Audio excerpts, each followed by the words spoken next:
មុននឹងបងលុយទិញដីសូមកុំភ្លេចពិនិត្យឯកសារសំខាន់ទាំងនេះការធ្វេសប្រហែសតែមួយពេលអាចនាំឲ្យមានវិវាទនៅពេលក្រោយទី1វិញ្ញាបនបត្រសម្គាល់ម្ចាស់អចលនវត្ថុឬប្លង់ដីឯកសារនេះជាភស្តុតាងសំខាន់ដែលបង្ហាញអំពីព័ត៌មានកម្មសិទ្ធិរបស់អចលនវត្ថុអ្នកគួរពិនិត្យឈ្មោះម្ចាស់កម្មសិទ្ធិលេខក្បាលដីនិងព័ត៌មានសំខាន់ផ្សេងទៀតឲ្យបានត្រឹមត្រូវមុននឹងសម្រេចចិត្តទិញ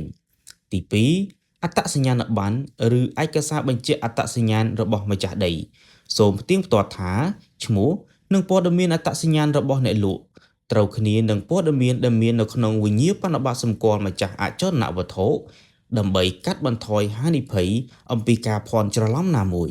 ទី3ប្រសិនបើអ្នកលក់មិនមែនជាម្ចាស់អចលនវត្ថុផ្ទាល់ឬជាក្រុមហ៊ុនសូមពិនិត្យឯកសារដែលបញ្ជាក់ថាបុគ្គលនោះមានសិទ្ធិនិងអំណាចស្របច្បាប់ក្នុងការលក់អចលនវត្ថុនោះការពិនិត្យឯកសារជាមុនអាចជួយកាត់បន្ថយហានិភ័យរបស់អ្នកក្នុងការទិញអចលនវត្ថុសុភាព Legal Property ឆ្វេងយល់អំពីច្បាប់ដើម្បីការពារសិទ្ធិរបស់អ្នក